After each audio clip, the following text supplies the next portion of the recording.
le stade Roi Abdallah en Arabie Saoudite vibre encore d'émotion après le coup de sifflet final de l'un des événements les plus électrisants du football mondial. Aujourd'hui, la pelouse de Jeddah a été le théâtre d'un affrontement épique entre le FC Barcelone et le Real Madrid, une finale de Supercoupe d'Espagne qui a tenu des millions de téléspectateurs en haleine. Après cette rencontre intense, tant sur le plan physique que tactique, Raphinha, véritable âme du nouveau projet du Barça, a pris la parole pour analyser ce duel qui a transcendé le simple cadre sportif. Mais avant de nous plonger dans le message de Raphinha et de comprendre son lien avec les supporters, abonnez-vous à la chaîne, likez-la et activez les notifications. Notre objectif est d'atteindre 5000 abonnés ce mois-ci, et votre soutien est essentiel pour continuer à vous proposer les meilleures actualités et exclusivités du Barça en espagnol. Cliquez et rejoignez notre communauté dès maintenant pour vivre l'actualité du Barça avec une intensité maximale. Raphinha a adressé un message direct à tous les supporters du Barça, et plus particulièrement à ceux qui ont fait le déplacement en Arabie Saoudite. Conscient de la tension palpable sur chaque action, il a expliqué la nature explosive de ces rencontres. C'est ça, un classico. Il se passe beaucoup de choses, sur et en dehors du terrain.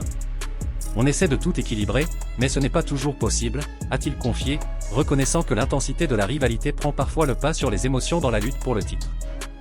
L'attaquant a précisé que la compétitivité n'entraîne jamais le manque de respect.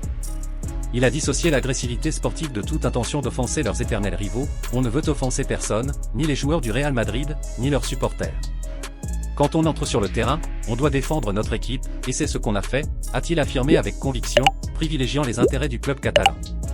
Pour le Brésilien, ce match a confirmé les excellents progrès réalisés sous la direction de Hansi Flick. Il a souligné que l'équipe était animée d'une volonté de faire, un classico est toujours un match spécial et important.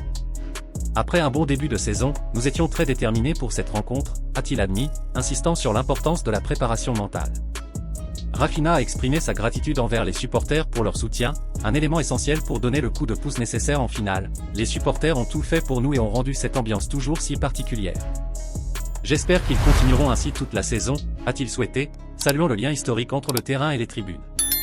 Enfin, il a lancé un avertissement optimiste pour la fin de l'année 2026, si les supporters nous soutiennent, nous sommes certains de réaliser de grandes choses, a-t-il conclu. Par ces mots, Raphinha s'affirme comme le leader spirituel d'une équipe qui rêve de ramener Barcelone sur le trône européen.